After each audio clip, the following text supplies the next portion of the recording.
আজকে সন্ধ্যায় বানিয়েছিলাম ফুলকপির পকোড়া। আসসালামু আলাইকুম।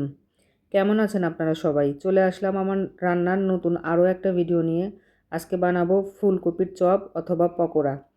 এজন্য চুলায় কড়াই নিয়ে কড়াইতে গরম পানি ফুটে উঠলে তখন দিয়ে দিলাম পরিমাণ মতো একটু লবণ। অল্প কিছুক্ষণ সময় নিয়ে আমি এটা শুধু একটু ভাপ দিয়ে নেব, হালকা ভাপ দিয়ে নেব।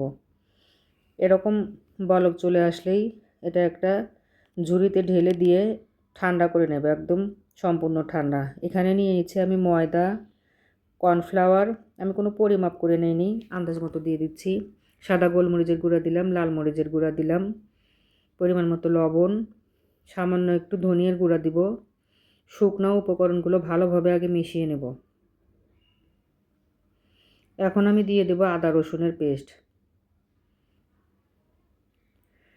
আদা রসুনের পেস্ট দেওয়ার পরে পানি দিয়ে অল্প অল্প করে পানি দিয়ে আমি ব্যাটারটা বানিয়ে নেব। একবারে সব পানি আমি দিব না,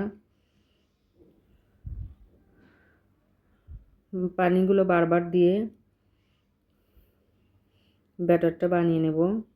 তো হয়ে গেছে আমার, এরকম ঘন হলেই ভালো হবে। ফুলকপিগুলো এখানে চুবিয়ে চুবিয়ে এখন ভাজলেই মজাদার ফুলকপির পকোড়া হয়ে যাবে। চুলায় পরিমাণ মতো তেল দিয়ে তেলটা গরম করে নিব। তেল আমার গরম হয়ে গেছে, দিয়ে দিচ্ছি ফুলকপিগুলো চুবিয়ে চুবিয়ে ব্যাটারে।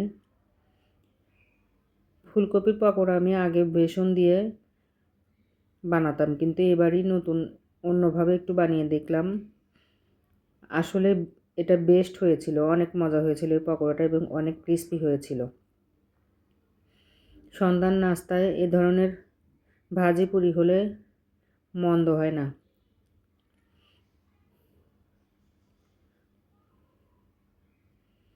শীতের সময় নানান ধরনের সবজি পাওয়া যায়, এই সবজিগুলো দিয়ে বিভিন্ন ধরনের খাবার তৈরি করে খাওয়া যায়। আমার সবগুলো পকোড়াই ভাজা শেষ হয়ে গেল, আমার মজাদার গরম গরম ফুলকপির পকোড়া। আল্লাহ হাফেজ।